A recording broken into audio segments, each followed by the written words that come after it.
I'll just say, remember to speak up. Yeah. Yeah,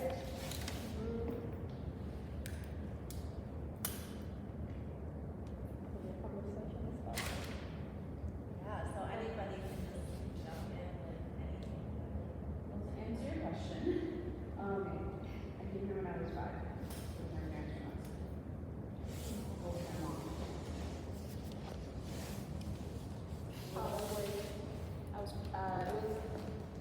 I was like a week and a few days from turning 5. Oh, wow. It was, yeah, and I didn't know what was going on, and apparently we had a birthday party for me, but I was like, oh, I wonder what this party's for. So yeah. Tanya, how old were you when you came? I was 14. I was a teenager. Tanya was 14, she Yeah. said. Wow. I was 14. Yeah. I was 12 when I came here. 12. Yeah. You guys, It's been a while. It's like, I think I came like 2012. Yeah. What year did you came? 1999. same. 1999, the 4th of July. The 4th of I July. came at the end of July. That's when I was born. 1999, the end of July. Things, yeah, when I So said, yeah, you came at Follow an me. interesting time. Tell them when you came. It was like during the 9/11. Oh, Very interesting. Yeah. Weren't even sure we were coming because of 9/11 was happening when the pipeline.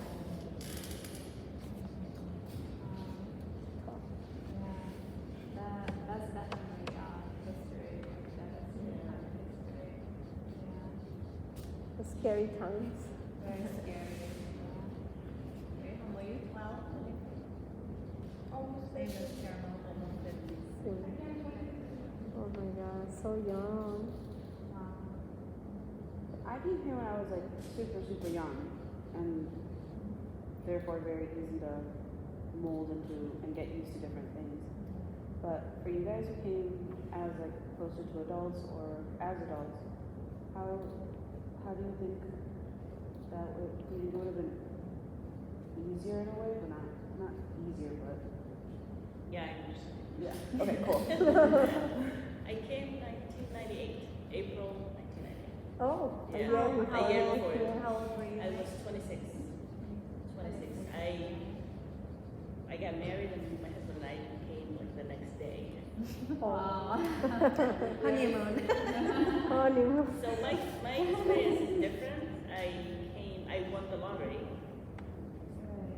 So the Department, State Department, they give out every year visas to come to the United States, and when you come, you get green card, the green card. So I applied once. I'm like, it's not gonna happen. I'm just gonna. I'm not a planner. I didn't plan to live here. Just to see my aunt used to live here in Rochester. So I'm like, I'm just gonna visit her. It's been a while. I'll visit her and our honeymoon. So we came, and she convinced me to. After I got my green card, I was like, I'm ready to go home. My background is a little different because I'm from Sudan. I lived in Sudan my whole life. I went to school until I graduated to college there. But my parents moved to Saudi Arabia in the 80s and left me and my brother behind. So I never felt, and then after I graduated college, they expected me to go and live with them in Saudi Arabia. So I didn't feel like that's home, and I wasn't allowed to go back to Sudan. Not allowed, I mean, like my parents didn't want me to go, because they didn't think there's a reason for me to go back to Sudan, like I've done school and everything. So coming here, and when I came home, like, thank God I'm not gonna go back to Saudi Arabia. So we stayed, I went to school. I think if I came younger, it would be easier, not taking away anything from your experience, but it's easy because I still struggle with why I stayed. Like, there is some, I don't know, people don't, I don't know if that's your experience, because there's a mourning, a loss that you losing your identity, Yes. especially when Yes. you're older. Yes. Not only you lose, Yes. you move away from family, and you lose who you are to kind of fit in, or Mhm. just to make it easier for you to get like into the culture. Mm, Yeah. we're just talking about So it. there's a pressure from society. Yes. To like, it's funny because when I put in this is a traditional Sudanese attire. I put it on and I thought to myself like, oh my God, I never feel the courage to like wear this to white men because of the looks I get. Mm-hmm. So coming here, I'm like, oh wow, like I did have that. Should I not? You know, I could be because I'm in a space where that's why I wrote here, like being a safe space. Is it? We need to create more spaces, or do we be ourselves and make that space safe space? I mean, it doesn't make sense, but so yeah, I'm rambling. So. Mm. Reham, I know you talked about being, Reham's rolling her eyes at me. I know you talked about being between the two cultures and all of that. Do you want to say anything about it?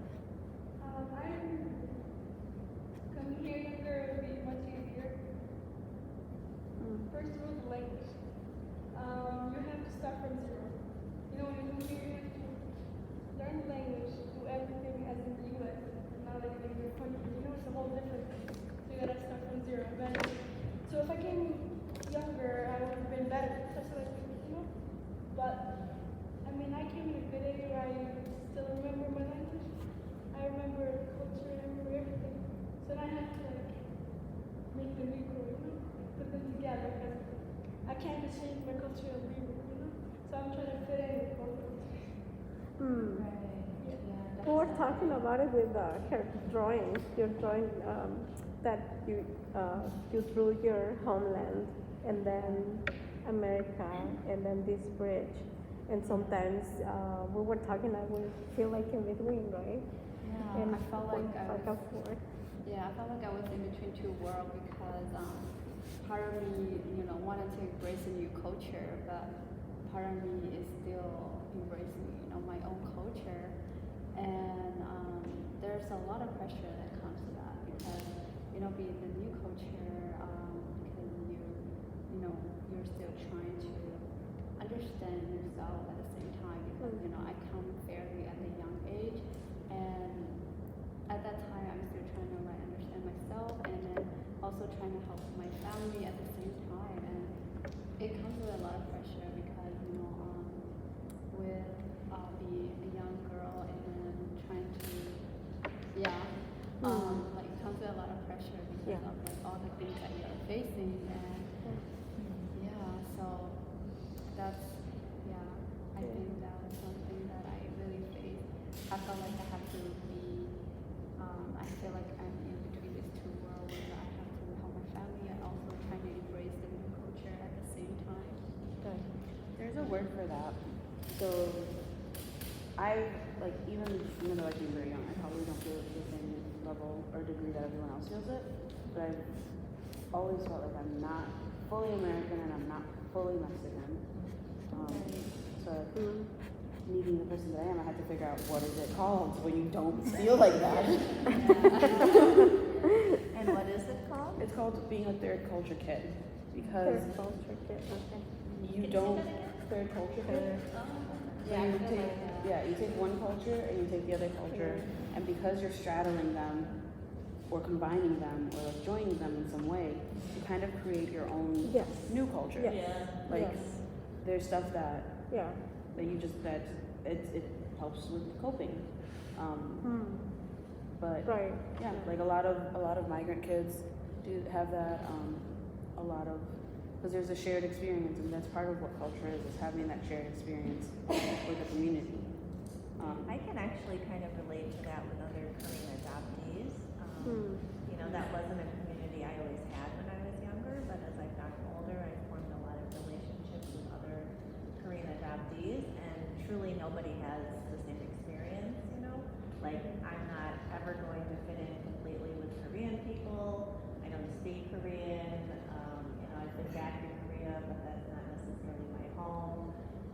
feel it's my homeland, no matter how long ago I left it, but I'm not going to have a home there. At the same time, I can't fit in with American culture completely. I've always been different. I was bullied in school.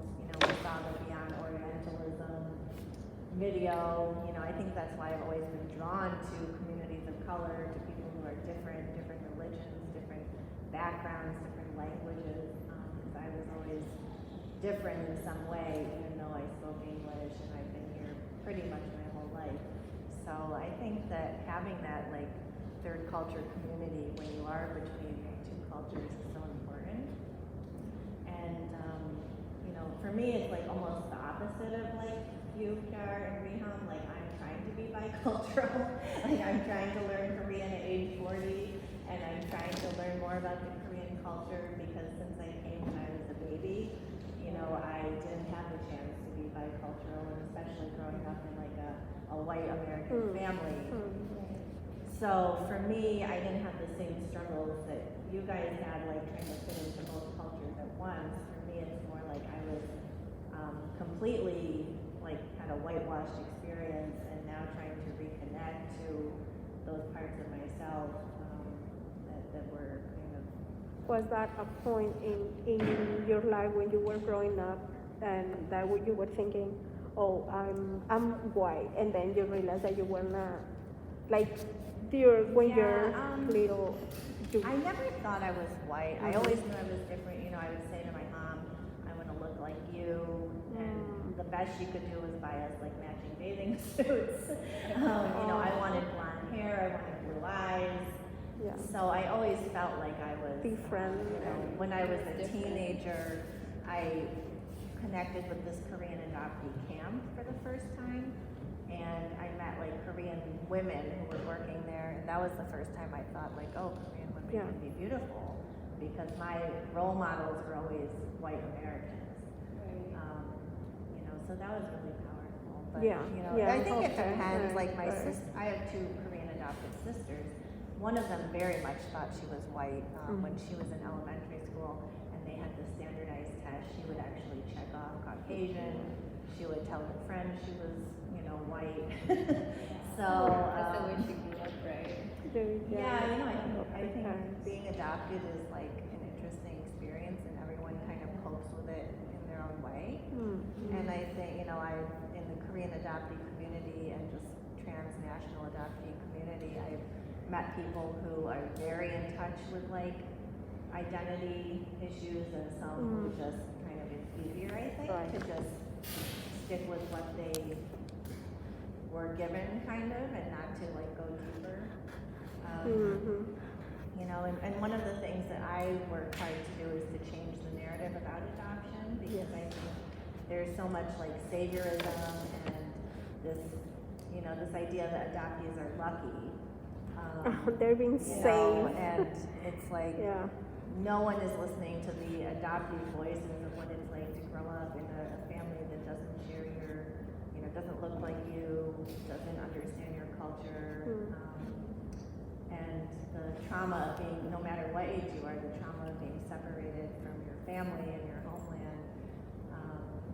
So I think, that's just kind of off on another thing I won't go completely into, but it's complicated. This, I think I don't know if you guys feel the same way when society here, if you express your feeling of loss of what you had there, people kind of you're here, your life is better here, so you're not given that permission to even feel that you lost something. Right. I'm not sure if you, Yeah, I agree with you. You mentioned before the word grieving, that feeling. Even though, my parents, for example, they wanted to come here, but when they came here, finally, it was it's they lost, somebody died. This sense of loss and abandonment. Abandonment in the sense of that, not, you feel also your homeland is your mother, your motherland, and you feel kind of childless. motherless, and I still feel that, and I don't think that feeling is going away. In my experience, I don't think that it's always with me. Sometimes I feel like, I can yeah. feel, like when you talk, I can feel that spirit. Yeah, yeah, Right. totally. You always remember that part of you because, that stayed with you for a long time, right? Yeah, you always carry it with I you. also that wanted feeling. to bring up on that topic of grieving and loss and kind of like the connection and disconnection. I just feel like kind of a heavy heart today. There was someone else who was supposed to be here today, Serena, and she's from Zambia, and she found out last week that her stepmother died of COVID in Zambia, and then this morning she found out her father died. And I don't know when the last time she was back in Zambia. We actually, a bunch of us had raised money. She graduated with her MSW this past year, and a bunch of us had raised money for her and her son to take a trip to Zambia maybe this summer. But I don't know if she had planned to go, but now it's too late to see those family members. I'm so And sorry. I know that's like something that other people at this table can relate to, and trips and family members abroad. So I just thought I would mention that. I don't know about you guys, but when my family first came to America, we were never like really thought about a lot of people were telling us American is a very good place. It is a better place, but nobody taught us that there were a lot of problems in this country already, like racism or like all these other problems, immigration problem, refugees problem, or there's so much problem that we have no idea about, And as we come to this country, most of us are placed in like very bad neighborhood too, and we have no idea. Like even like when my family first came here, we were placed in like a really bad neighborhood. There were like a really gunshots and kind of that, and we didn't know anything because we didn't know the language. We were placed in this like totally strange culture, and like we didn't even know we were in New York City. We didn't even know it's called Rochester, and we were placed in this really strange place, and we couldn't go outside for a while because we were really scared, and we didn't know how to go to the store, and it was really tough. And that time I was very young too, and part of me, really miss a lot of like what I had before because I kind of like left all my friends and my other family members, and I just wish that people taught more that American isn't perfect. I mean it's better, but I just wish that people would talk about more like there are racism problems, there are other problems that is in the country that we're gonna be in, and the environment that we're gonna be put in because I think a lot of refugee people live in there, and in that like environment they were put into like some really bad neighborhood, and some of them don't know how to deal with it, how to navigate for themselves, and it leads to a lot of like mental health issue and other stuff like that. So before, I mean, like, I don't know about the refugee camp where you are, like, when you get a process to go to another country, you have to go to orientation. So they have to tell you a little bit, we were coming from America, so they have to tell us a little bit about America, but not everything. So when you come here, it's like a lot of surprises, being in the refugee camp for decades. It's like you lose hope, like all the trauma you go through, and then there's no therapy. It's like we talk to each other, it's kind of we give each other therapy. And then when you come to, let's say, when I came to the United States, it was like, at first I thought the expectation was very high. Like, oh, if I go there, because I've been there to come, I lost so much in my life. Like, I lost my family, I lost my identity. Like them coming here and thinking that, oh, when I go to the United States, have everything. Like we'll come to have jobs, we'll have, you know, everything. Like it's just right here. But it's not.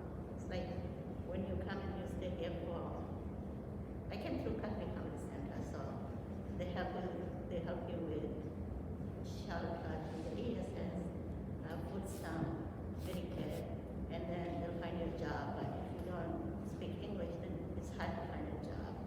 And if you have a job, like the job doesn't pay enough. It's like $7 or $8 an hour. And you have a bunch of kids, a lot of people, I mean a lot of the refugees who are coming are like single moms, so like 7, 8 kids. You want them whole day when you come back to the house, like you have to help the kids, you have to cook for them.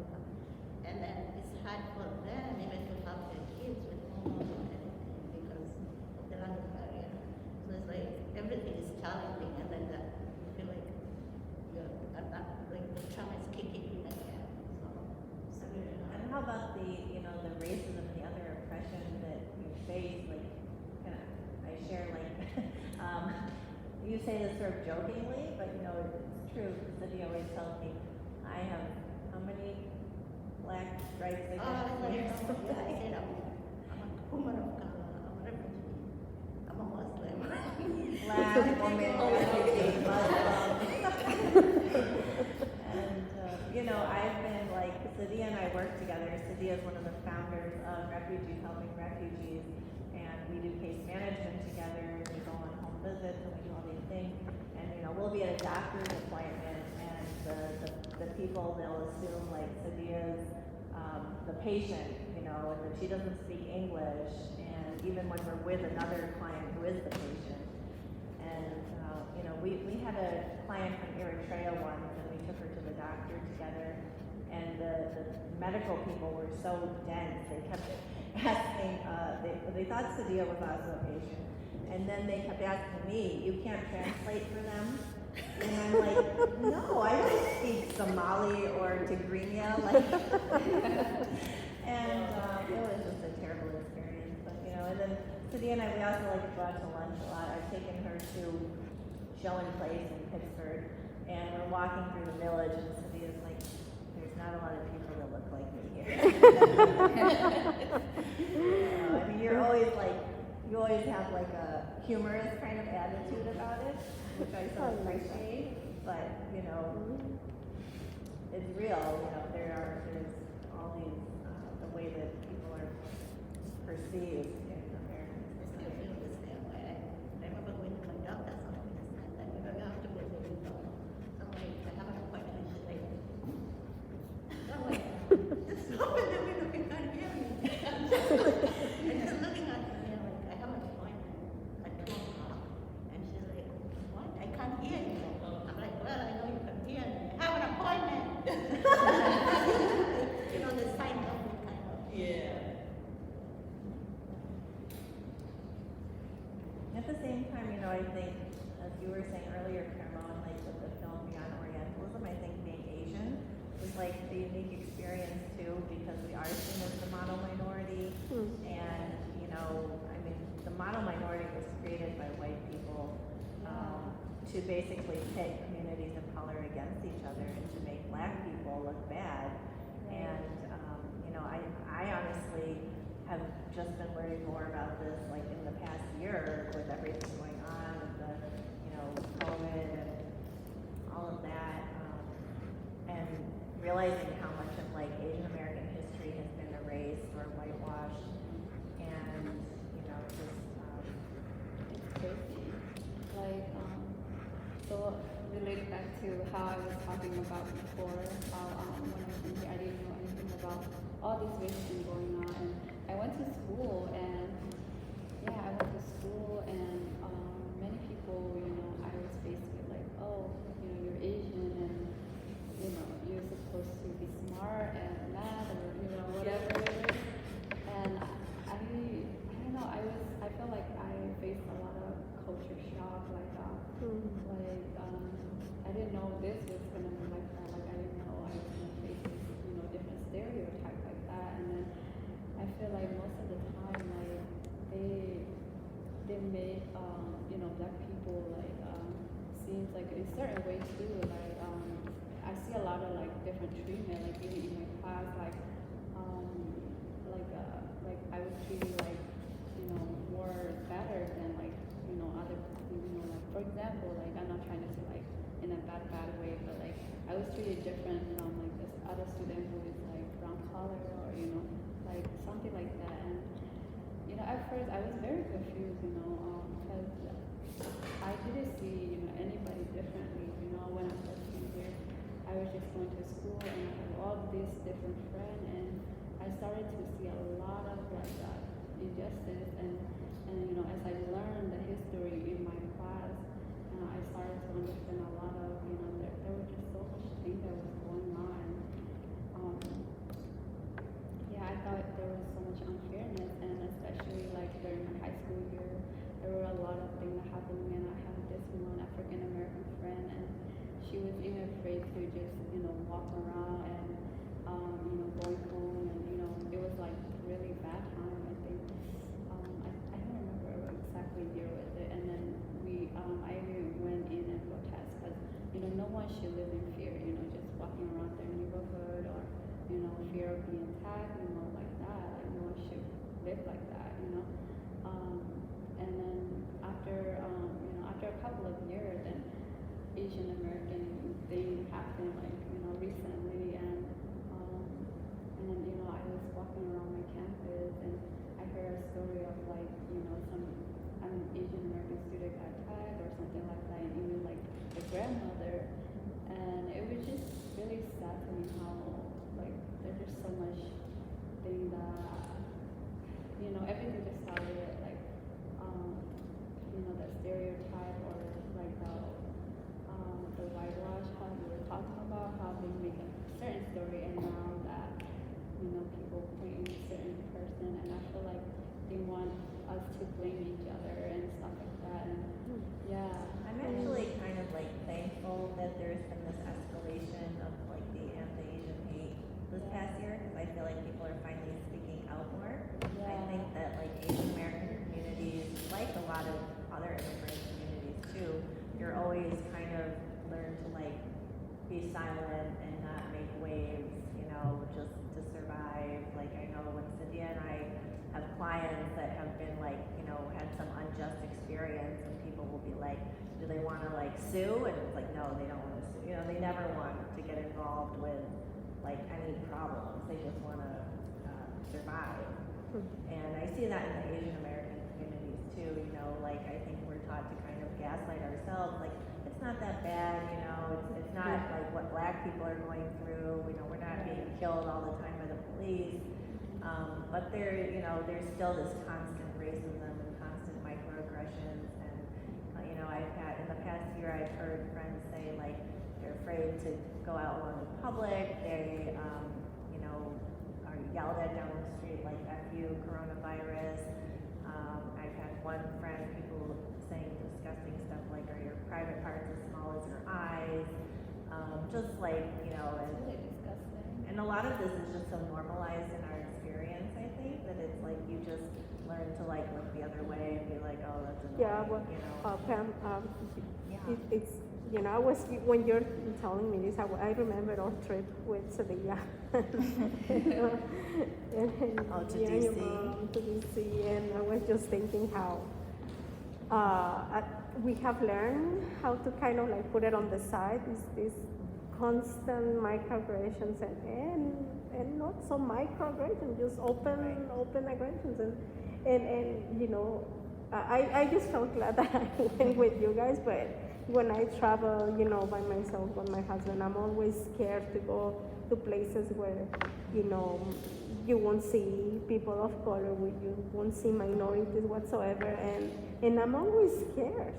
I mean, we try to put it on the side, but it's always that fear every time. I mean, even in the smallest things, even when I go to the doctor, I'm always praying, I hope I don't get a racist doctor, a person, a health worker that is not biased, because, we're putting our health in their hands, and in just an example, and I think a lot of people, especially Black women, have suffered from obstetric violence, right? Like when I was in labor, in that time, no English, nothing, and they made me sign when I was going in labor. Then later I learned that I was, this is something illegal. And I have never had the chance to speak up about that. I never had the chance to even proceed legally because at that time I was undocumented, so I was scared to proceed legally. I had no idea. I thought it was completely normal. So I was in labor. They made me sign some papers. And one of those papers was that I gave permission for the students to perform a C-section that I didn't need. And so I think, these traumatic experiences that we go through every time, just for mental health, we kind of put it on the side, but I think it's here all the time. We're always kind of like scared that we're gonna encounter somebody racist, or especially when it's somebody of authority, and we feel sometimes powerless, and especially, well, in my case, being undocumented has put us in a very vulnerable situation where we feel forced keeping silent. So yes, one of these things that I think a lot of migrants of color we Besides that, besides the doctor's appointment to the police, everybody, or even teachers are going to be in classes. Everybody that is in a kind of some sort of authority position. Besides that, I don't know if it happened to you, but for me, if I'm dating someone or if I'm talking to someone, that's also something that always concerns me, because there's been so many times where I've either been turned into a fetish, or they're like, I want to show that I'm not racist by dating someone who's not white. So then it becomes every person, for a long time it was every person that I talked to, I'd be like, do you like me for me, or are we doing this thing where you're trying to make yourself feel better by me being your token person of color? Right. And that also happens with friendships. I went to a private all-girls school, and there definitely weren't a lot of people of color at that school. And my friends ended up being mostly white women. Then when I went to college, my friends again ended up being mostly white women. And when we first came to Rochester, we lived in the city, but then we moved to Greece, where there's mostly white people. And I've always been surrounded by white people. And it does do a lot to your mental health. Somebody mentioned, Pam, you mentioned about how you, your role models were never people who look like you. And and when you see that, for me coming here so young, I was raised in Mexico, and I remember Mexico, and I had good memories of it, but I don't think I had as deep a connection to it. And that's something that I miss. Are the possibilities and the connection that I could have had. But then on top of that, I came here so young that now I'm but I don't look like what people say is beautiful. And I've noticed now that it's not just in American society, it's not just contained now to European or American society. It's going into so many different cultures. Oh yeah. And I have sometimes I talk to my cousins, and they're like, oh, I got this new cream, and it lightens my face, or I got this new sun thing that makes my hair rubio. Well, yeah, I think something not only in Mexico, in a lot of Latin American countries, and I hate the, I'm sorry, I don't like the word Latino, by the way. Latino, the word Latino is, we don't speak Latin. That's an European concept, but anyway, that's maybe another. But in Latin American countries, there's a lot of colorism, right? When somebody has a baby that is lighter, oh, qué bonito niño, that's so pretty. same He's baby, so a little like, bit darker. and a little bit like, oh, but he's a nice person, or she's a nice person. Did you ever hear like mejora la raza? Like make your bloodline better by dating or marrying a white person. Totally. Like when I broke up with my ex, my great grandmother was like, "Oh, but he was so cute. He had blonde hair and blue eyes, and why would you break up with him?" Reasons. I feel like that's all over the world. You know, I went back to Korea in 2018 for the first time to try to like get more in touch with my Korean identity, and I go there and everybody's trying to look Western. Like they're all using those creams to bleach their skin. The girls are having like eyelid surgery to have a double eyelid out of high school. They're breaking their jaws to have a narrow Western jaw. Like it's just, and these are like routine surgeries they're having, like as graduation gifts. Wow. So, yeah, I think identity is so like fluid and confusing. And I also had this interesting experience. I went to Kenya with Sadia 2 years ago, and you know, it was during a time like I'm really getting in touch with my like identity as a person of color and like all this activism and blah blah blah. And I go there and they call me Mzungu, which means like white person. I'm like, well, I guess compared to like most of the people that we were with, I am white. So, you know, it kind of made me laugh, but it's like, you know, there's no set way of identifying people, you know, it's so like complex. Yeah. Yeah. You know, and I also think like no matter what age you are when you come to another country, like our ancestry, I think you were talking about ancestors, Tanya, at one point when you were introducing the art project. And just like where we come from is always such a big part of us. Recently I've been learning more about my hometown in Korea, which is called Gwangju. And I learned that actually Gwangju was like this site of this massive uprising for democracy. Oh, wow. And in May of 1980, it started with student protesters, and it became a massacre where the Korean government killed like hundreds, if not more, civilians during a 1-week period. And in recent years, they're actually reopening like investigation into this event because there's a new president in Korea who's more liberal, and they're finding out there was all kind of like sexual assault that happened. And so this was in May of 1980. I was born in March of 1981. And so thinking like, you know, was I adopted because of this situation that was happening in my hometown?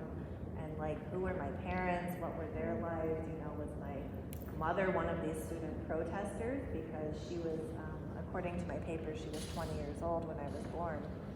Oh, And thinking, you know, who was my father? Could he have been one of these like government people? Was it a rape situation? Like just, you know, so many questions in my mind. And this is something I never would have uncovered as a child, and I didn't know about. But I always, to be honest, I always felt like a lot of trauma in my life.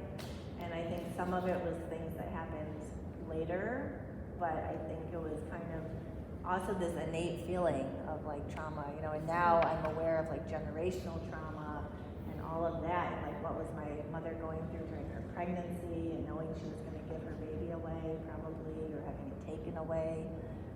So, you know, I'm trying to like put a more positive spin on it now too. I'm working with a Korean spiritual direction coach who actually has been great, and learning more about the positive aspects of like connecting with ancestors and kind of all of that.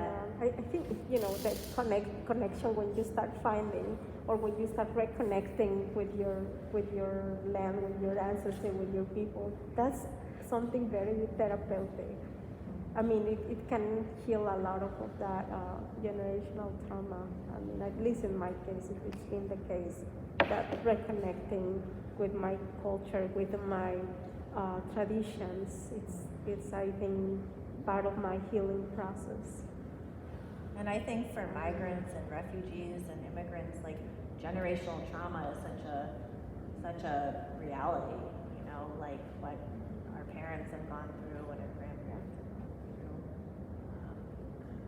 And I think for some people who maybe come here, I'm not talking about myself, but like some of you maybe, you know, you're seen as having a better life than your parents did, but at the same time, I think we always carry in us what, you know, what our parents, what our grandparents went through. Yeah, definitely. Because I feel like my mom has so much trauma from the past that she usually still do those things, you know, even in the present, even though she don't go through it anymore. And I see that because like if you have like if you buy new clothes, you know, usually she would save it. You know, she was like, oh, I'm gonna wear this when this happened or that happened, and I can see the difference because back in refugee camp or you know back in her homeland, usually she saves stuff because you know she never know when she's gonna flee. All she think about was surviving, things like that, and all these past who you know still stay with her, you know, that she still have it heal, and I feel like that was something that she, you know, even though I didn't even know that I have it, I feel like it was passing to me, you know. That's something that I didn't even know that I have it. I started learning a lot about myself last summer by journaling and things like that, and I started to like really see it, and I even talked to Pam about it because I was helping her with like some translation in Korean and things like that. So she was trying to understand like why this kid is like this, or why is her mom like is her mom having a hard time and things like that, because during the pandemic a lot of the you know the refugee mothers they had really hard time because of the English barrier. They don't know how to help their kids, especially during those times. Their kids don't like many times like they're still young and they don't know how to assess resources and things like that. And there was a lot of difficulties, you know, with it, like not just my community, probably you know all the community. You know, kids are having a really hard time assessing, you know, their classroom and things like that. So I feel like yeah, I feel like what I'm trying to say, like the trauma, you know, we passed through different generations and people to realize there was something very enlightening to me. And yeah, and I mean, even now I'm still learning, like there's so much things I'm still learning about myself, honestly. And you've shared a lot with me, Kara, and I always think about how much responsibility you have in your life, like for your family and other people at this table too. You know, that's not my experience really. In that way, my life is very different. But I see how much responsibility a lot of people who come as immigrants, migrants, and refugees have for their families, and you know, this expectation of like succeeding and being able to, you know, to help their families. And I know you know, experience a lot of that and you're very open about it. Yeah. Before I wasn't very open because my culture, you know, something about like being weak and like talking about like your struggle, you know, something like that is very hard, especially talking about mental health, you know. That was something that I had to learn to let go and then just be brave and be, you know, vulnerable about it. It was very hard. Like, it took me, I think, 8 years to really like, you know, start to open up and things like that. Because you know there were a lot of suicide and stuff going on in the refugee community, and not many people talk about it because you know like of the shame and or like the stigma that they have in the community. They want to see weak and things like that, and it's very difficult when you're going through that because yeah, like most of the refugees they live in very very bad neighborhoods, just like before I talked about, and many don't know how to you know reach out to resources, especially mental health care, and mostly they can do it through you know hospitals, but they don't know how to ask for help. That's the thing. They don't know how to ask for help, and even if they do, they're scared that they will gonna get judged, or they're scared like what kind of medicine they will gonna give them,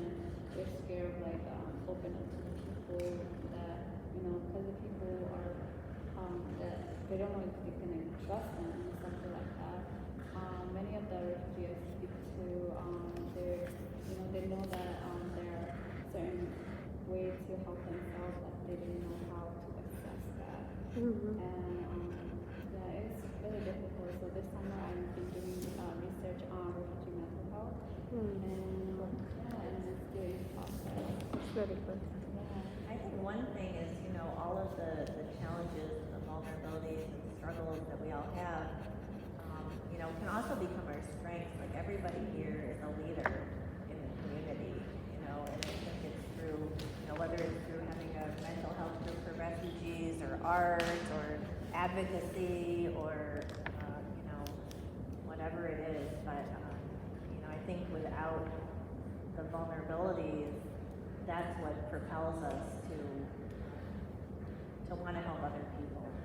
Yeah, I think without my experience, because I think without those experience that I have, like depression and anxiety that I went through, I don't think I would know, that people are going through that.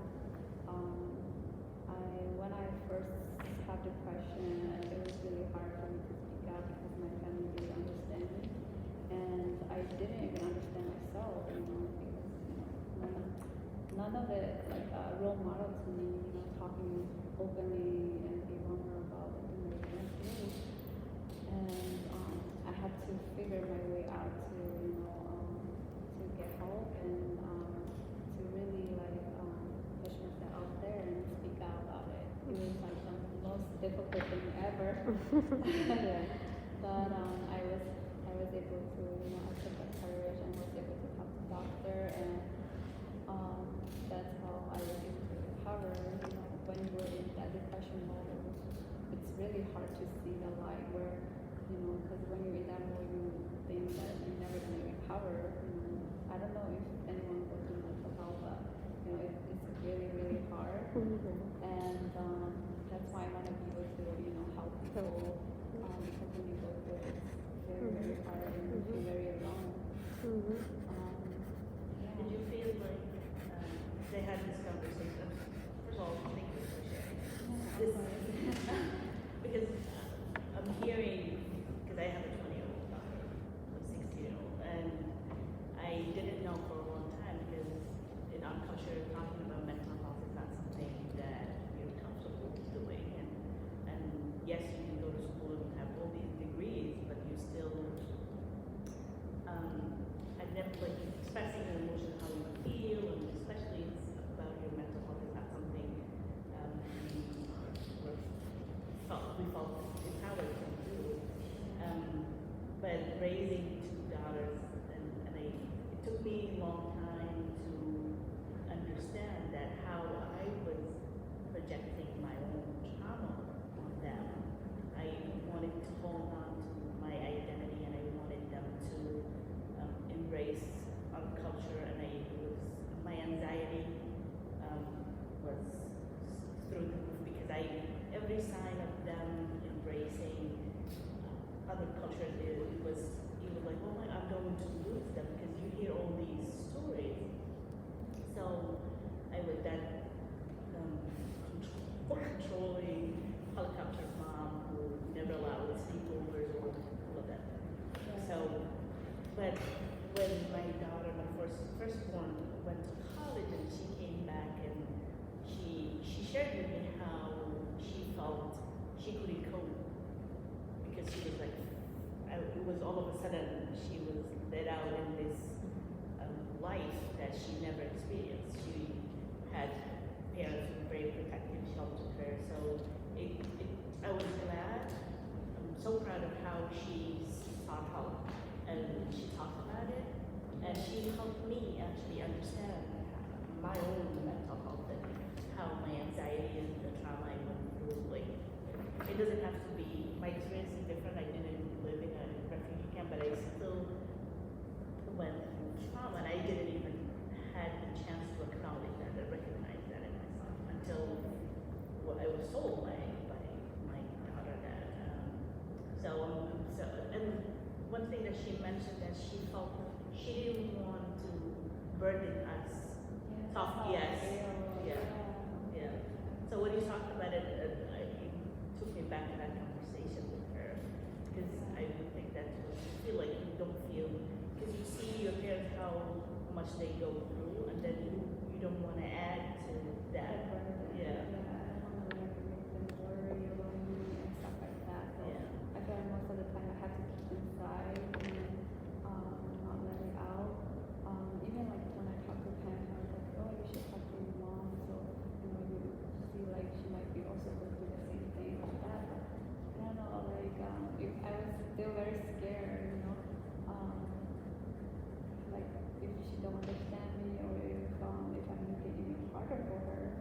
So hearing your story made me, I don't know, it just gave me a little bit of hope. So thank you for sharing. Thank you, May. Reham, I saw you shaking your head.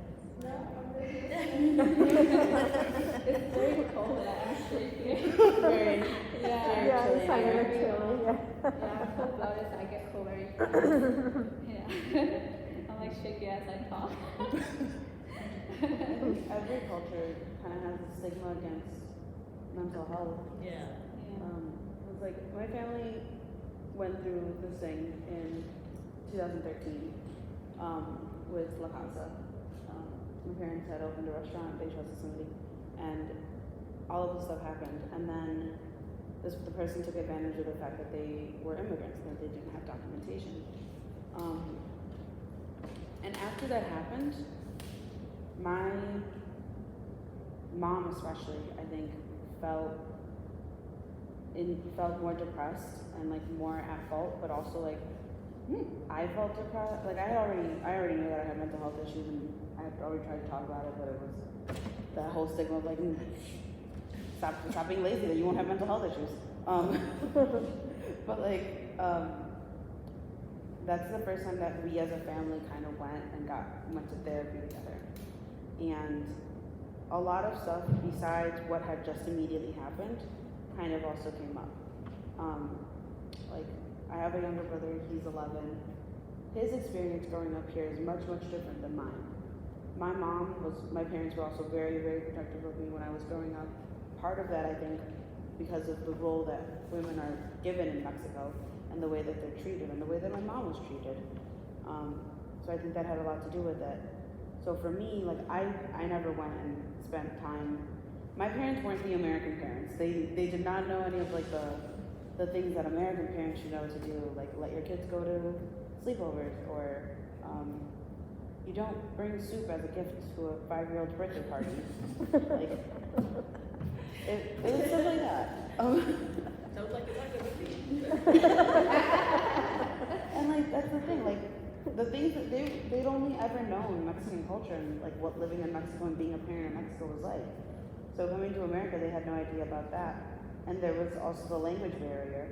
Like how do you communicate with another child's parents enough to trust them to let your kid go and do that? But then on top of that, my parents both worked a ton. So I was very overprotective, and then also given a ton of responsibilities as the only person who really spoke English in the household.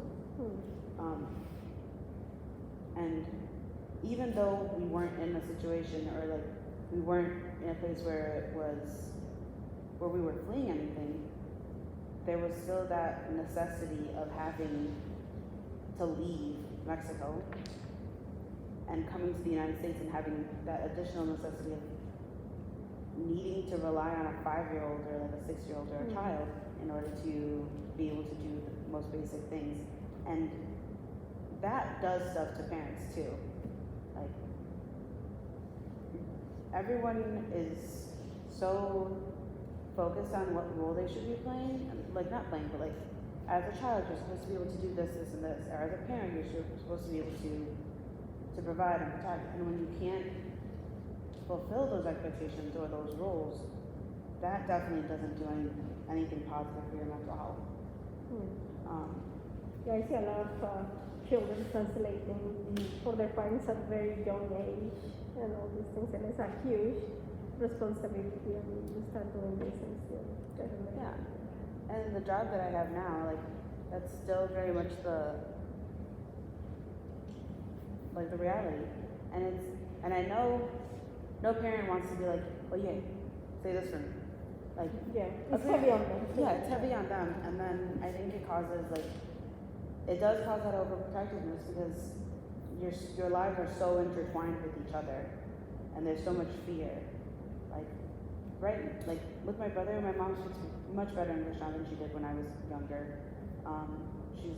She knows about like more American cultures, so like he has a very different experience than what I did.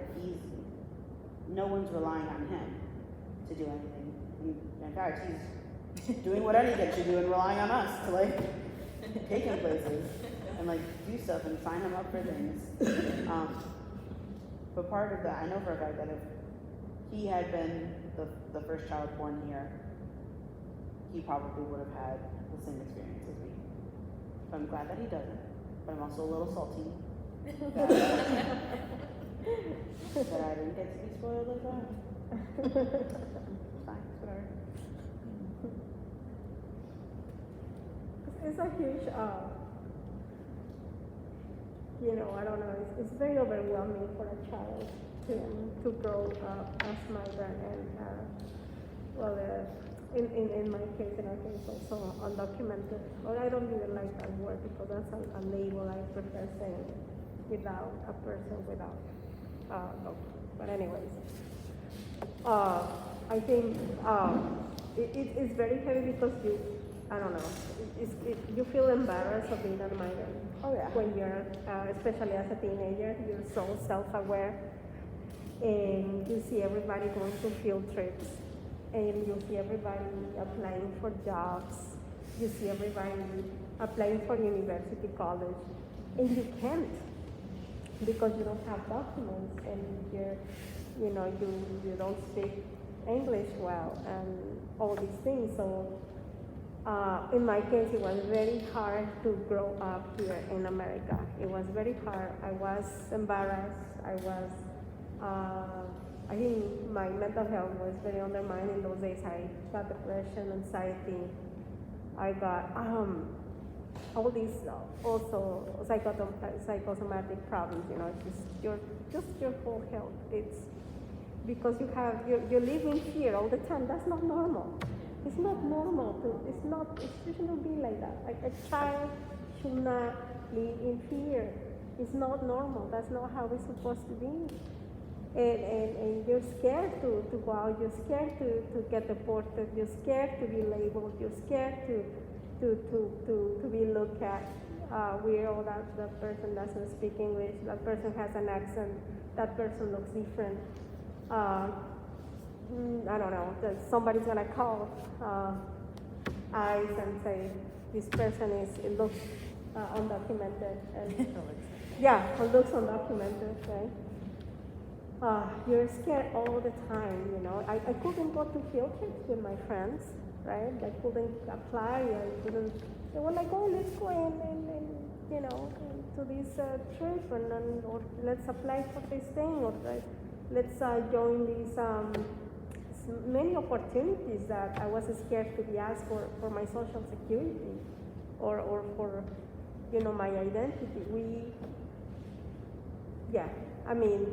Just like you said, just doing the very basic things, going to the store, you're scared to go to the store.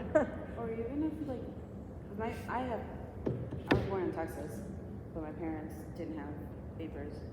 So even with that security of me having papers, I was still like, what happens if they leave? Yeah, the family separation, like my daughter, she was born here. And she was always scared that, because it has happened to people close to us, that the kids, because they had papers, they were born here, they were taken to a foster family, and the parents deported. That was my biggest fear, having my child here. I was like, any moment they can just, driving a basic thing, just trying to pick up my daughter from school. I was scared to I don't know, that the police was going to stop me and take me to the detention center, and that's it. I was not going to see my daughter again. I remember I used to get such anxiety if my parents would say, we'll be home by 5, or we're going to go this place, and then we'll be home in like an hour or two. And then I'd be like watching the clock and be like, been an hour and a half. Where are they? And then like my mind would automatically go to the worst case scenario. They probably got pulled over. Somebody called ICE because they don't speak English very well, so they were probably like saying it was a translator. My parents said okay, and now they're in like the detention center. How do I look that up? But even like you're right, it's not right for anyone to be living in constant fear and constant like. And did you guys make like a plan and put it on the fridge? We didn't make a plan and put it on the Put it on the fridge. fridge. We get detained. This is the plan. Well, It's we just have kind of a plan. understood. If anything happens, if we don't show up, Yeah. Cassie's got it. That's the plan. Cassie knows who to call. Right. 'Cause, like, I mean, I did know who to call. Right. But it was, like, it's just stressful to, like, deal with that. And then, I don't know if your daughter does this, but I did this, where I would not want to do things, or, like, not push things that I wanted to do, so as, like, not to put more like, I really wanted to study abroad in France during my senior year, Yeah. for, like, a little bit. I think it was, like, a 6-week program. And, like, I asked my mom about it once. I can't remember if she said yes or no, but then I never brought it up again. Yeah. Because then I thought about it and I was like, well, if I leave, it's 6 months, what would happen? Like, who's gonna be here? What if X, Y, or Z happens? Or what if this happens? Yeah. Like, I always tell people that I went to Geneseo because it was, like, a good school. I really wanted to go really far away, but then at the same time, I had that fear, like, what if something happens and I'm all the way in California? How am I gonna get back? Like, my family already doesn't have a ton of money. How am I gonna fly out there and fly back on a moment's notice? Or even like going to New York City or going to school in Albany. Like, those were too far away in case of emergencies.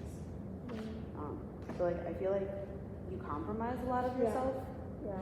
when you have so much fear and when you have so much like lack of security. Not insecurity, but like lack of security about what the next day is gonna hold. Like, who's gonna be president the next day. That kind of reminds me, Cassie, of the title of this event in another way, the dreams deferred. It's almost like deferring your own dreams because of your family's status and needs and all of that. Yeah, like I've talked to my therapist Paul. He's a little adorable man. He mentioned once that it's like I didn't really get to have a childhood because I was so busy being one of the adults in the household, being able to like do these things. And then sometimes like I'll do things or I'll act in ways that to my family or to people might be like, oh, that seems really childish. But it's like, I'm making up for lost time here, guys. It's just I gotta it comes out in spurts.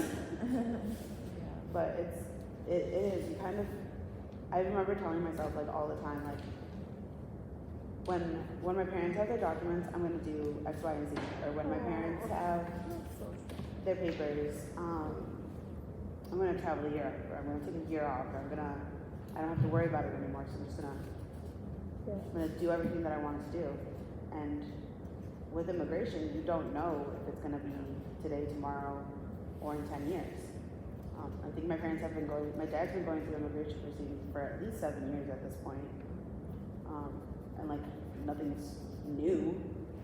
So, I'm not, like, there's a little bit more security now because they are going through immigration proceedings, but it's still, for a long time you just put yourself on hold sometimes without even realizing it either. It's interesting you talked about like playing roles almost, Cassie, because I feel like I, in another way, was playing a role my whole life of kind of being, there's unspoken message of just don't make waves, like act like you just belong here, act like, my dad would say, you're the same as the girl next door, you're a Brightonian, you can pretend you're Korean, you're not really Korean.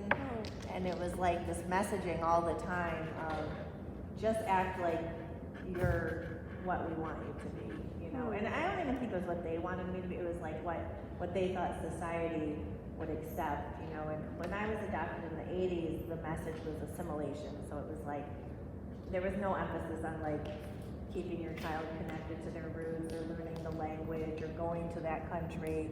It was just, you know, blend in. So, you know, in a way, I felt I was almost playing a role my whole life of pretending I didn't have this other identity and I didn't have questions and I didn't feel grief about everything I lost. You know, my mom died in 2014, and as horrible as it sounds, I didn't really realize until after she died how liberated I felt to finally be who I am and to ask all those difficult questions and to, you know, I mean, I wouldn't say my parents suppressed my wanting to know about Korea. Like, I actually started wanting to go back to Korean high school, and my mom was trying to be supportive. I don't think I was ready, to be honest, and it took me 20 years to get up the courage to go. But I think it was just something in me that subconsciously held back while she was alive. And I say my mom because I think for a lot of adoptees, the mother connection is particularly poignant and strong. You know, my dad's still alive, but for whatever reason, I don't feel that same kind of like pressure to be like, you know, this is my one and only father, the way that I felt with my mom, I think. So, you know, I think there's been like a lot of evolution for me these last like 5 to 7 years internally of just really going deeper into the exploration of like who I am, and not feeling kind of confined by the needs of the family, the needs of my parents, for me to be the daughter they wanted. When they chose to adopt, they couldn't have biological children. So I was kind of fulfilling their dream, somewhat at the expense of being myself and knowing myself. Kids pick up on a lot of things. Like, everyone always assumes that kids are like, but they're really little sponges, and like they will pick up on that, even the slightest thing. So I think you're right. Subconsciously, like, we all give up a little bit of ourselves if we can tell that our parents need something from us. Like, You also mentioned assimilation. I mean, I think that's a heavy thing for us. When we were talking before, I'm sorry, I forgot your name. Sure. Yeah. We're talking about this drawing that you made, how this transition, or it's more like an abrupt transition. Like, you don't even have the chance, like you said, to even grieve or to process your emotions. But one thing that you feel really pressure to do is to adapt, to assimilate, to blend, and always kind of like to constantly prove yourself that you are as good, or that you are like them. Because, you know, as a person of color, you have this ingrained idea that you're not, or that your people or your culture is not as good. You know, the model culture is the dominant white culture. That's where you want to be. I mean, even in Mexico, in our school was an institution that was European. Everything that we learn in our school, even I think one presentation I mentioned that, you know, even the body proportions, to learn about the sculpture and drawing and anatomy. The anatomy was that of white people. And they were like, okay, you have to learn how to draw a human figure, and the perfect proportions are like, you have to measure like seven heads from head to toes. What? I'm like, never is gonna happen. And then when I was young, I was like, well, maybe when I rot, I'm gonna be. It never happened. So, you know, education, everything is following that model. So, I mean, not only as migrants, but I think you know, people from the global south, we grow with this ideal of what is the perfection and what is the ideal model, how is the perfect behavior, the perfect way to be. And that's heavy. It's heavy. And yeah, when you migrate here, that's the real thing. You have to adapt. It's no choice. You have to adapt. You have to blend in. You have to be like them. You have to prove yourself all the time, constantly, that you are Good. that you're good, that Yeah. you know, Belong, something you that you deserve it. belong. Yeah. Right. Yeah. And it feels like they make you feel like you have to be happy because this is a great country because you flee from really Right. bad Have to be situation. thankful. And now you're very, you have to act like you're so happy, like you're very thankful, that kind of thing. And I feel like I have to be resilient all the time. And that's that's something. It's very hard. I feel like why can't we just not be resilient and like even though we feel a really bad situation, we still human and we're still going through a lot of things. Like in the new country, I learned that we accumulate a lot of trauma. Even just being this new country because of like the trauma we already have. And yeah, that's something that I feel like people should know. Like be resilient all the time. Something that's really hard. Like yeah, I have to like learn not to be resilient and things like that all the time. Like that's something. Yeah.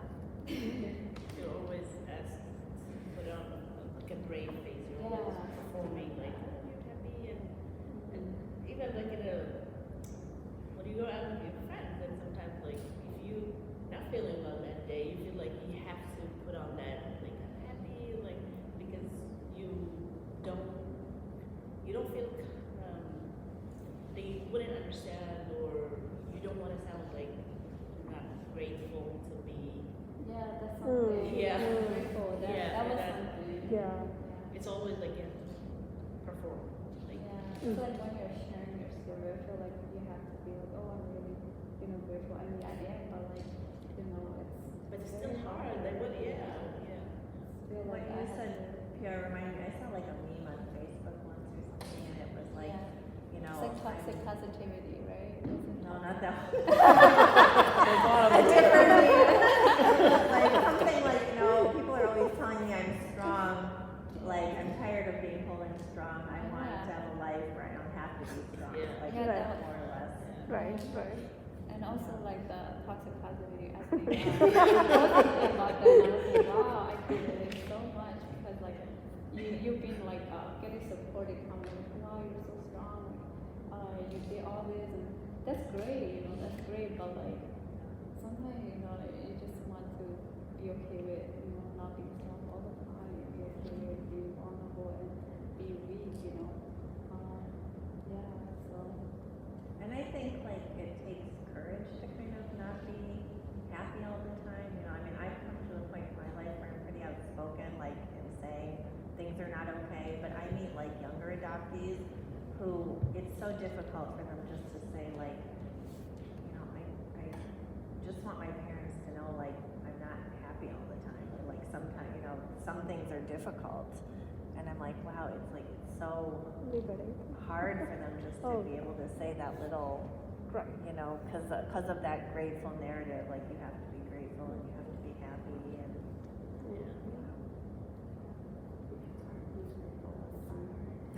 And positive all the time. Yeah, like we're human. Like I don't know about anyone else, but I automatically have a negative, pessimistic mind. So like, positivity is a learning habit for me. Yeah. It's so funny sometimes, like people who want to see you as an exotic. They question. Like you're so excited, but then you're not quiet. Like You're not quiet, you're not not positive, you're not thankful or whatever, but it's like, sometimes I ask, how did you come here? And then in my head it's like, do you really want to know? Do you really want to know a horror, tragic story. Sometimes I don't feel like people are ready to really comprehend the nature of migration.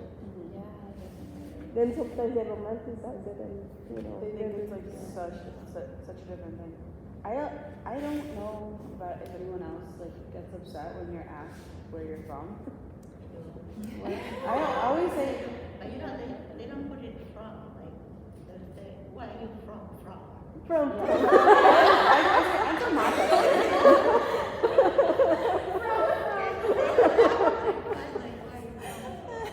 Yeah, I used to get Don't India. tell, I'm from somewhere else. Right. Like, what if I just look like I'm from somewhere else, but I'm from here? right. But I used to be a smart ass and just be like, I'm from my mom. But Or I like to ask them, like, where are you from? oh, I think it's Rochester. I love that. I heard someone said, like, that just because you came before me, that, like, we all came from somewhere else. So you came first, I came later maybe or something, like. You know, and when I ask that sometimes back, where are you from? They look so surprised. Me? Yeah. You know, like, why are you asking me? I'll put it and I'll be like, no, and they'll be like, oh, I'm from Pittsburgh, I'm from here. No, but like, where are you from? From- Yeah. Oh my For the longest time, I didn't understand it that way. Like, I would hear these things said to me. I'm like, you think, oh, people are just curious. I take them like, even when like comment, like one of you guys shared something about, I went to RIT and I always wore my hair like curly, and one day I guess I straightened it, and everyone was like, oh, you look nice. And that message to me, like, I'm like, oh, people are being nice to me, but it was like my natural hair is not good enough, like, that message, and I didn't connect them until it was told to my daughters, who were my daughter was like second grade, and she came home and it was Eid or something, I straightened her hair, and everyone went crazy that day, like they got teachers and stuff, and the kids told her how pretty she looked, and when she told me that, she was happy that she was getting covered, but she told me, why they thought I wasn't pretty before? And that to me was like, oh, I didn't, for the longest time, these microaggressions, I didn't take them as microaggressions. I was like, people are just trying to be nice. I was like, part of me, I think, wanted to believe, because I was feeling, I knew all along what the intention is, but I just wanted to protect myself from it or something. So I took it as confidence. I didn't know what people say. So when I graduated, one professor asked, so are you going home now? I was like, no. And you know what I mean? Like I didn't take it until someone else, a student, was walking through me and she's like, why did he say that? I was just curious. I said to her, and she's like, no, that's offensive. He was just telling you that you don't belong here or something. Yeah. Yeah. Yeah, I feel like that. Like I went to RSU too, right? And then one professor was like, "Oh, are you an international student?" Like she didn't ask me first, like if I were, come here, how did I come here? Yeah. And then, oh, are you an international student like that? And I was like, yeah. I look like I was from here, or Yeah. Yeah, so I feel like that. I've been part of a certain church community for like 15 years, and I raised my daughter in this church. And even now, I'll have people it's like 98% white in church. And even now, I'll have people ask me, oh, are you new here? Is this your first time here, like on a Sunday? And a couple of years ago, we got a new minister who happens to be Asian. And there was a day we were giving out like a little pamphlet with their picture on it to kind of announce, who the minister was going to be. And there was an older member of the church who was coming through the door after the service, and she looked at me, she looked at the paper with my minister, and she goes, "And where are you from?" And then a couple months later, when the minister actually arrived, the same person thought I was the minister. The proposal. So, yeah. And I think the microaggressions have always happened. They used to be different. My mom, when I was like a toddler, my mom would be taking me through the grocery store and people would just come up and what a beautiful little China doll you have. Like, Wow. yeah. Wow. Yeah. So things have changed but not changed at the same time. But they just, sometimes I think people just think about it, but they don't say it, and what they do is And what you were talking about, ingrained Cassie, something. like with the fetish, like there's been periods in my life where I tried online dating and I quickly realized as an Asian woman, online dating is not okay. Like, because, they just see an Asian woman and then they start talking to you and the first thing they say is, I love Asian women. And it's like, That was something. I had somebody, actually, I had somebody call me a beaner, but it was somebody from Asia. So but they didn't say it they were like, oh, so you're a beaner, right? So, it's not the way to say it. I think you meant Mexican, but yes. But it was so surprising to me because it's like another minority kind of like being rude. Yeah. And he was also, actually he was Korean. Yeah. He was Korean and he was like, yeah, I moved here when he was older. Yeah. But so I was like, that's the thing too. A lot of people I feel like don't realize that when there's prejudice or whatever between different minority groups or communities of color, it's but the root is still all the same. It's white supremacy because Right. we're all Ingrained. swimming in this white supremacy, and then it gets internalized, and then it comes out toward other groups. Yeah. So I feel like that needs to be. Yeah. yeah. Yeah. 'Cause he called me that and then he was like, so do you want to come over for Korean? Not anymore, I don't. But yeah, it was just I was really upset about it at the time. Now I'm laughing at it. Yeah. I had this one thing that bothered me a lot, in high school. So I had this one friend just cancer. So the reason why that girl liked him because he was Asian, and then after a month he broke up with her. Wait, why did you guys break up? And the only reason why she liked me was because I'm Asian. How did you like someone like that? And it was it was such a I never really thought about those things, before I would date people and stuff. But I never really thought about some people see it that way, and it kind of made me realize that, whoa, I have to be careful. Mm. Yeah. I was with online dating is the worst. But I'll get told oh, you seem pretty sane, don't seem like a crazy Latina. Or they'll be oh, so you're gonna stay home and cook and clean for me? Wow, that's great. I don't even want to do that for myself, let alone you. Or because I do have documentation, I was born here, I'll have parents who have undocumented children. So my son's single. I'm okay, but why don't you want him? I don't. And it kind of hits your self-esteem when you're do people want to talk to me because they have some sort of fetish, or because I can provide something for them, some stability, and you at least in my community, I always hear of stories of people who get married for documentation and then they get divorced. Yeah. Or I don't know if you guys watch 90 Day Fiance. If you've heard of it. There was one where this guy came from the DR and he was marrying this lady, or he was engaged to this lady who had children who were his age, daughters who were his age. And they had gotten married and then divorced, and he had left her and moved to Miami. She was in Wisconsin. But he had taken a bunch of money and all this stuff, and he during the relationship kept saying, no, I love you, I love you, I love you. Wow. You're wonderful. And she believed that. yeah, and it's being in that situation, how do you trust what people say if they don't have this need from you?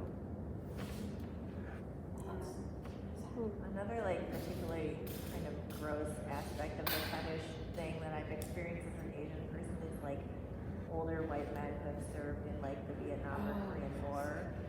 My dad has like a couple of these friends, and I've like encountered them anywhere, like even like my car salesman, and they'll just start like reminiscing about when they were in Korea or when they're in Vietnam, and then you know like some of my dad's friends when I was 12, they would start commenting like, "You're so beautiful, you look like all the women when I was, you know, when I was serving overseas," and it was just like disgusting. That sounds really gross. I am so sorry. Yeah.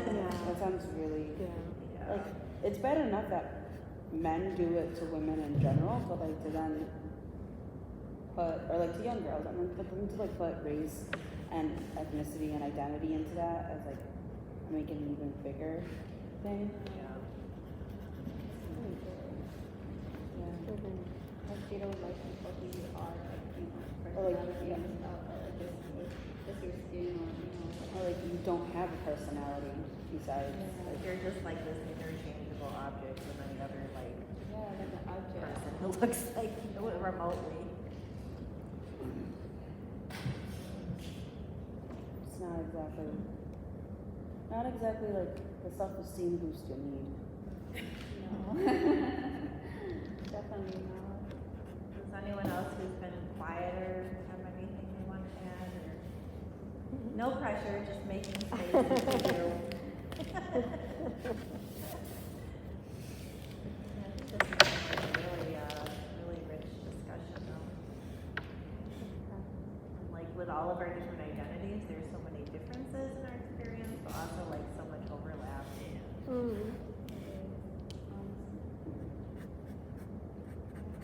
Thank you everyone for sharing. Like, I feel like I learned so much from, you know, everyone today. Pretty cold. Yeah. I'm cold. You can see I'm shaking. I'm trying not to put my hands in front of me because I'm like, I feel like that looks rude, but tengo frío. What else is there? One of the funny things that I encountered that people assume that I know when they see me, and then they assume like I know someone who might look like me or something. Does that happen? Yeah. Or if there's another person, they think I speak the same language. Like they ask me like, "Oh, can you talk to someone?" I'm like, they're from Eritrea. I don't speak the same language. Really?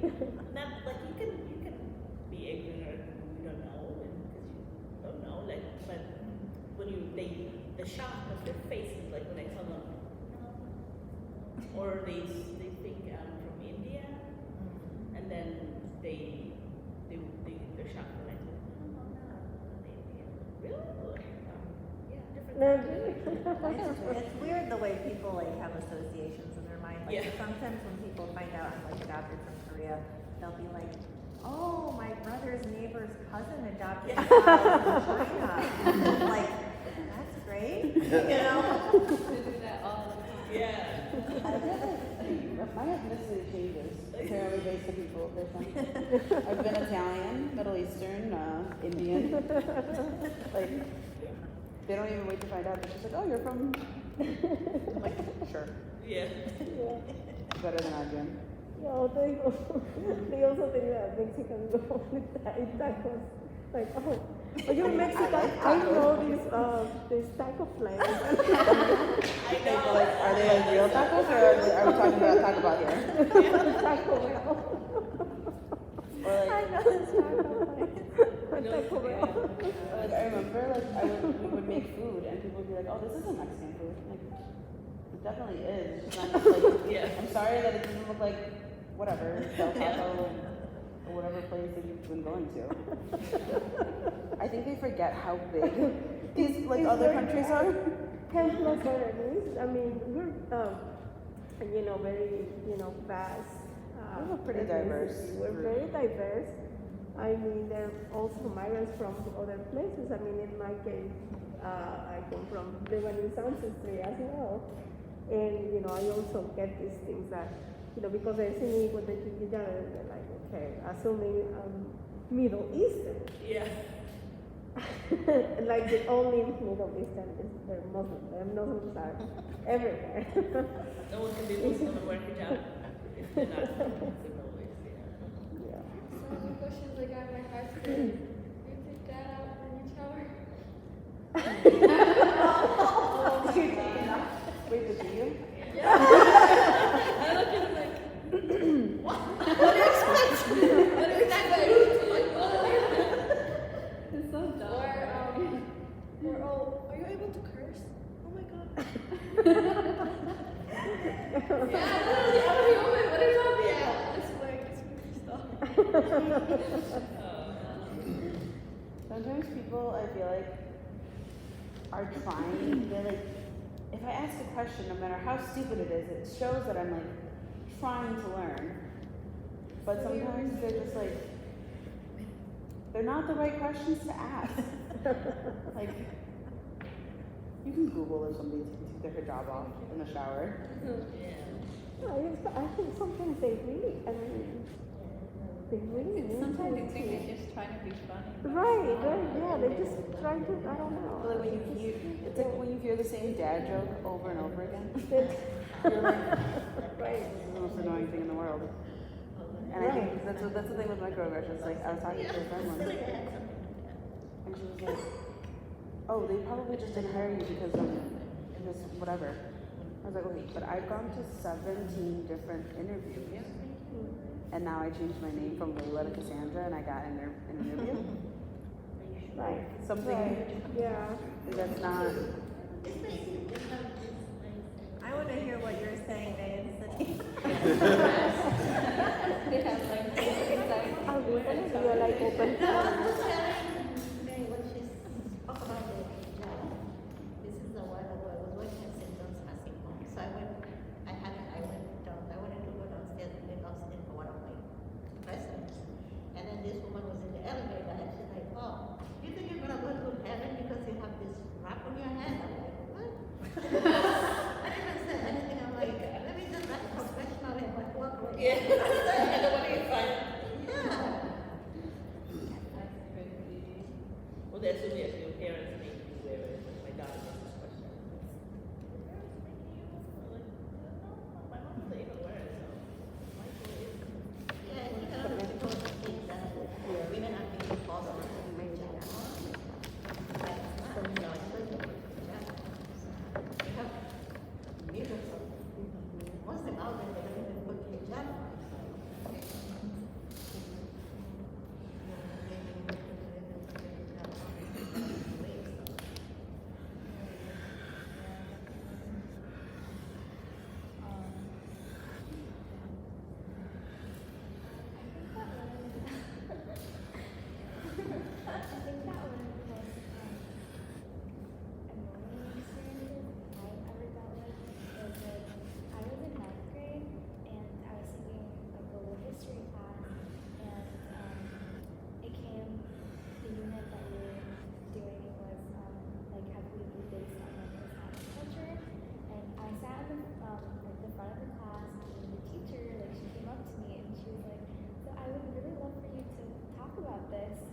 You're the expert. Yeah, and it's like a 90-minute class, and it was just question after question after question, and I was just put on the spot and like had to answer everything.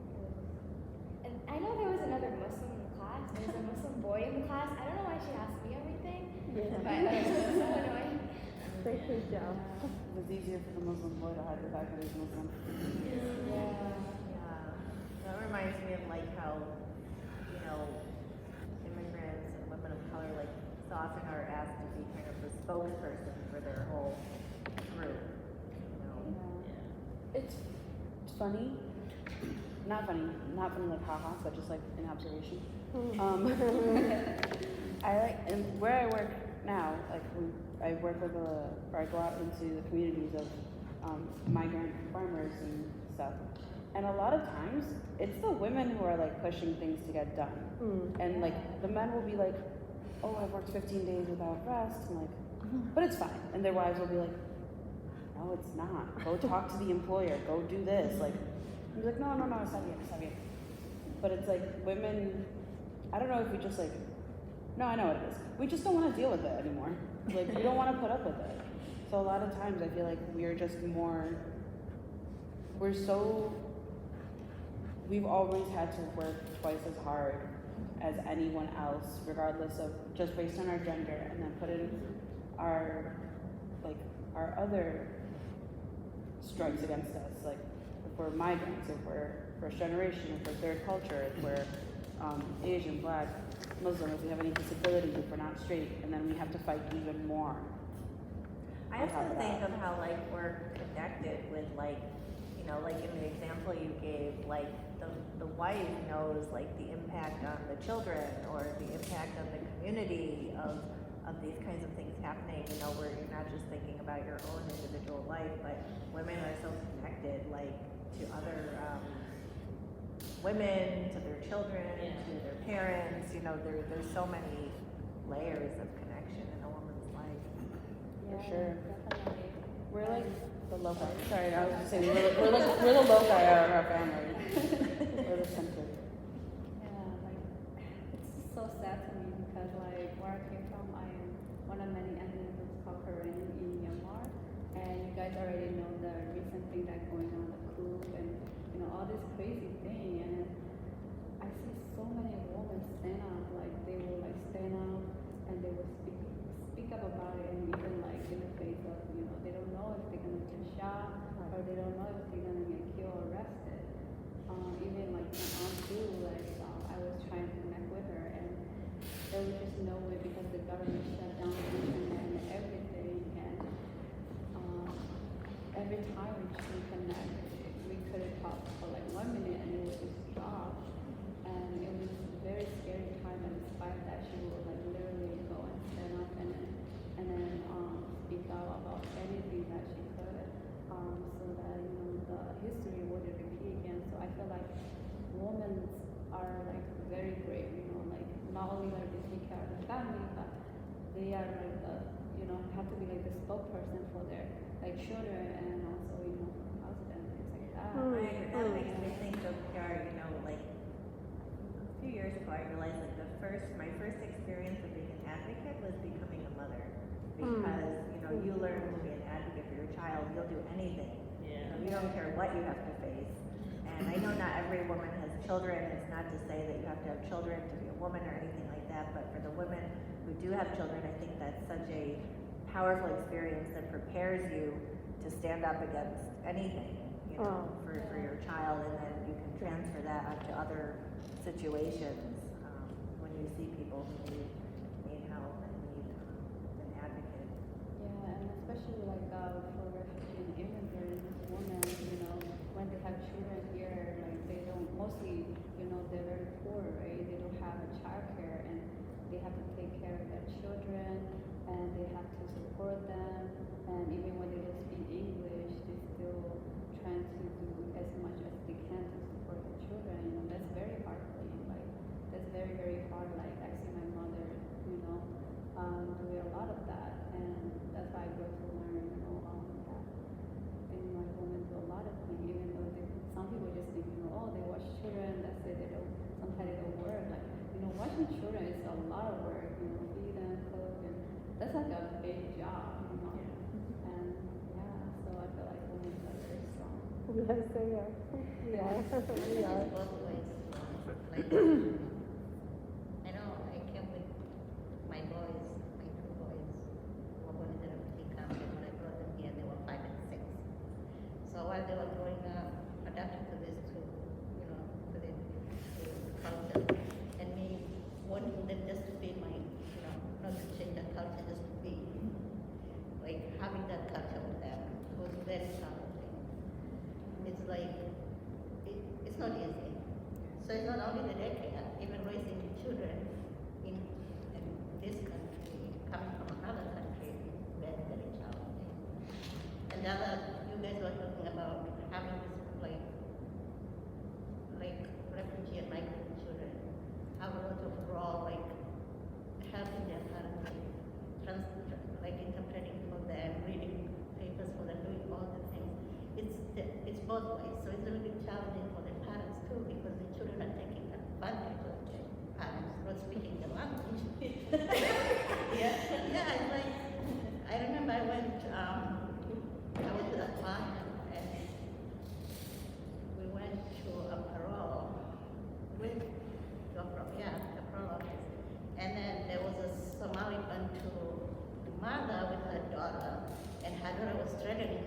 oh, you don't speak the language, I'm going to tell them that you don't take care of us, and they're going to take all the children from you.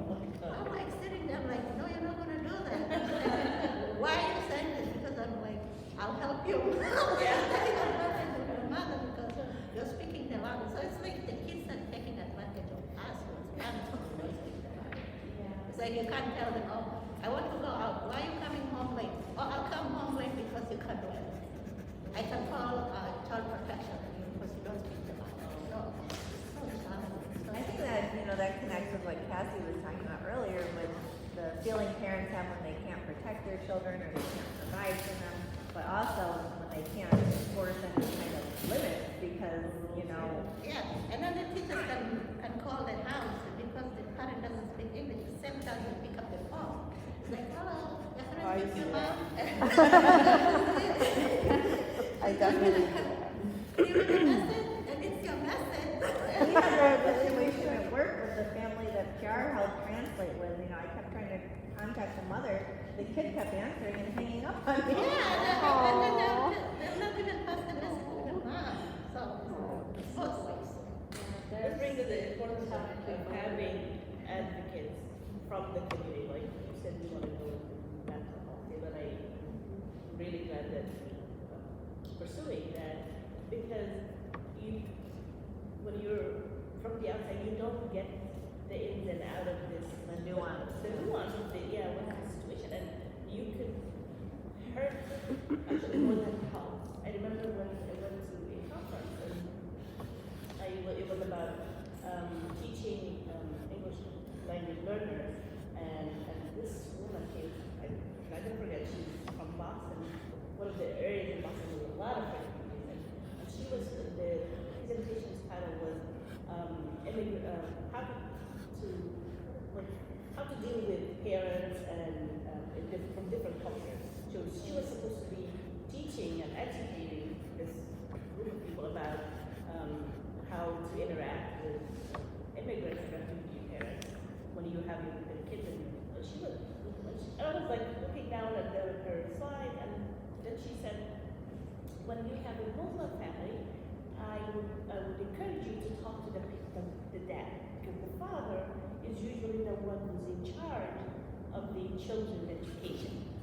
And I was like, what is she? Yeah, and this woman who works for years in education, and she is in charge of like school districts, program. And I was like, I wanted to jump and say to her, you are doing the same thing you're asking, like not just, you're portraying them in a, that's not true. So she said the opposite of it. Then I walked out and I approached her and I was like, I'm sorry, can you not say that in your presentation? But she was shocked to hear me say that. She said, maybe that's your experience with one family. And I encourage you not to say that about every Muslim family, because in my experience, not everyone is the same. If you meet a Muslim family, that doesn't mean you met every Muslim family. She said thank you, and I'm glad you brought it up, but I'm not sure if she got it. So when I see Sania or Pam and advocating for refugees, I'm like, I appreciate you having that, like, understand the experience. Yeah. It's always good to have like the refugees themselves on the table. Yep. Not Yeah. only They're people mostly- who work with the population, but the people who are really from that community and know everything about And it. I think you have to know when you don't know things. Like I started as a volunteer with Cydia almost 5 years ago. I'm not a refugee, but I knew Cydia was incredible. Within a few days watching you work with the clients, I was like, oh my gosh, I have to learn from this woman. And you have to be able to listen too. You can, Yeah. there are people that don't listen. You have to listen. Yeah, so I knew I didn't know anything, and I was like, I'm just gonna be like a sponge and absorb like everything you're doing, because it was so compelling and powerful to see you working in your own community and other communities, refugee communities. And another thing about mental health is, I feel like the American system of mental health is so different. Even the Yeah. questions they ask the refugees Right. is so totally different. Because I think IMU, was it IMU or IHOur,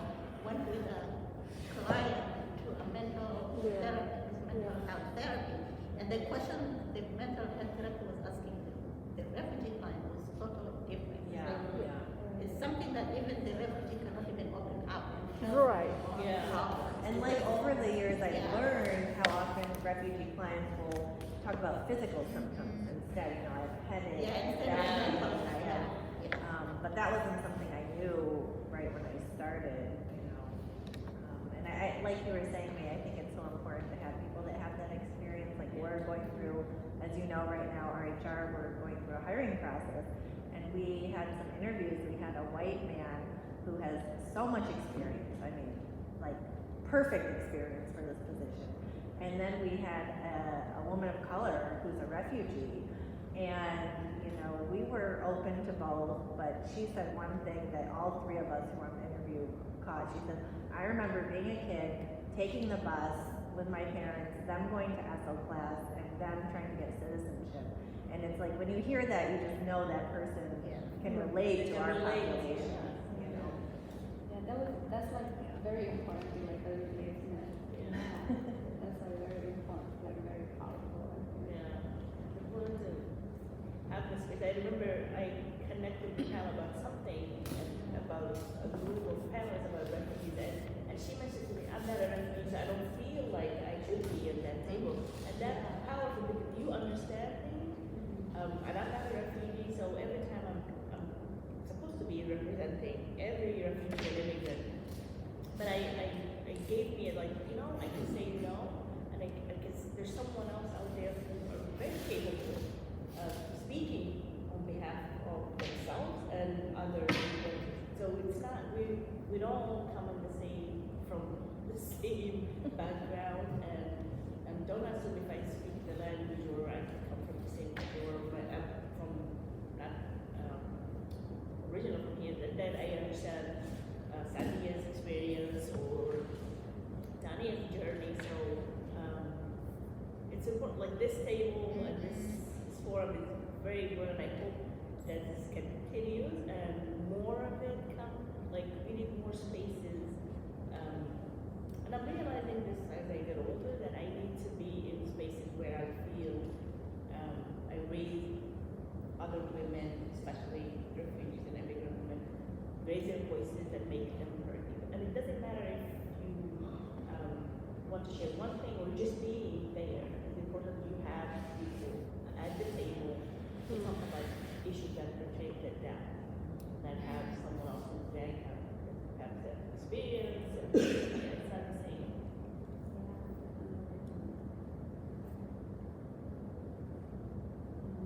Yeah, it's important to have a safe space, you know. So when I did this research and how I was thinking of maybe like after that forming like a group, like a peer group where it doesn't have to be just peer, but like I wanted to start with like a young people first because especially young people they are feel like they can do this culture with a lot of pressure coming in. It's like a special time of their life. And I wanted to start that first and maybe like spread afterwards. And you know, to start small. Also, I'm working with Rochester Refugee Settlement Service. Maybe you know after doing more research, they were thinking of maybe forming a program just for refugee people because they want that, and also like hire people who you know just like fancy like people who they can relate to. People who've gone through the experience and understand and be able to connect, you know, that was very important to me because when I was doing interview, I think a lot of people looking for a connection, and that was one thing they were really scared to talk to other people because they feel like they can connect and they feel like they will understand their experience.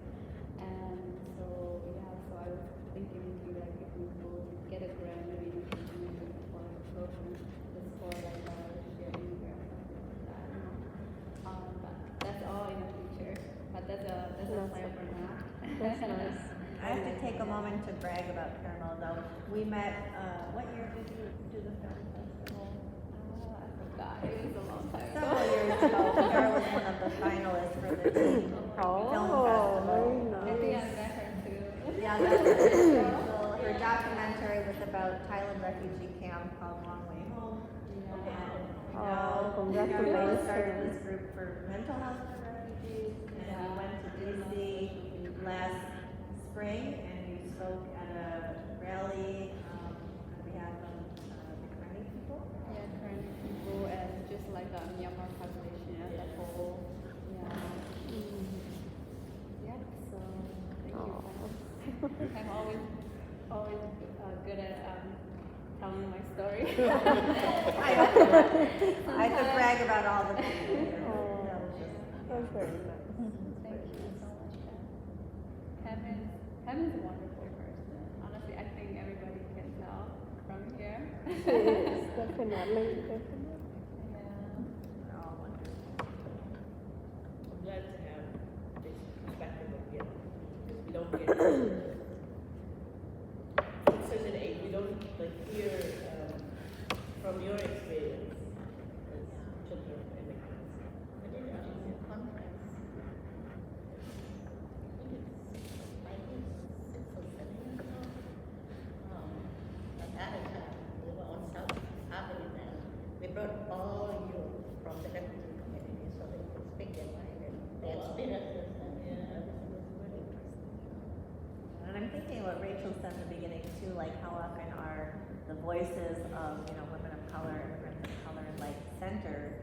And, I mean, I feel lucky to work at RHR because we do have that experience every day. But in other situations, it's usually like you see the one or two other people in a room of, predominantly white people. It's like, you're kind of off to the side connecting with them. But how often are you like the focus? Not that often.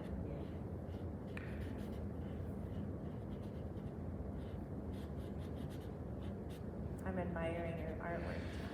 Connecting it with that one, and I think they're all connected with wow. Goodness. Yeah, I love To all of connect these. all of them, like they kind of flow really nice We gotta together. connect here.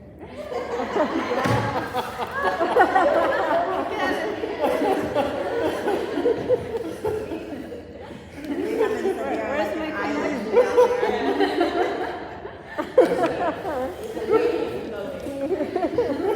We can do wind blowing like this or like a plan.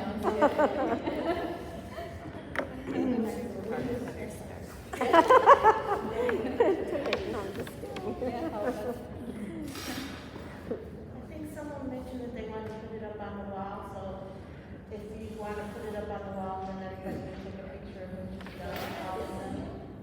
But I also want to say one thing. I think that one of the things that is critical to what everybody's saying, you are the experts of your experience. No one that studied it from afar, no one that has, you can have a PhD in immigration or policies and all of that. No one is the expert. That's one of the premises of the long table, is that everybody at that table is the expert of their own experience. And that's why you keep it to those people, because then other people aren't going to come in and tell you what someone wrote. Or that they know something better than you know. So everybody out here who's not there is learning from other people. That's all just so You're the experts of your experience. Nobody should be able to tell you what that is. beautiful clouds. Yeah.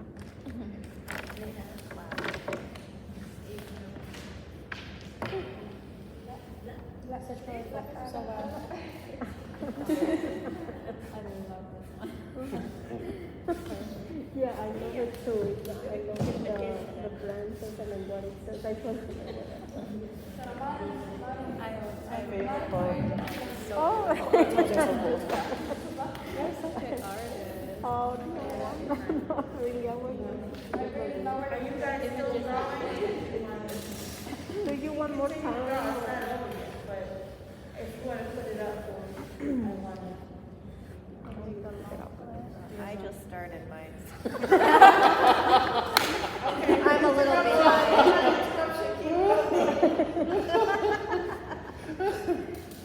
Because I know everybody didn't do the other exercise, so. There's some beautiful stuff going on. Especially, I love get up Yeah, a little. especially like that with the air moving slow and how everything's connected. So I'm gonna look for candy. To get up a little. Thanks. It's freezing in here. It is so good. I have to move myself so that I can feel something. People moving around the room, I know I can tell so cold. My skin is I'm just formed gonna. that so that it can conserve something. You might be talking Tall person. Help person. Help is needed. Always talking about your family. Whenever I say tall person, Are we talking? I need to stretch. Right? I've been sitting for a I while. guess I'm the only one not stretching. Thank you. Thank you for very coming. much. Thank you for I learned a coming. lot. Thank you. Thank you. For sharing. Oh, no, thank you for sharing.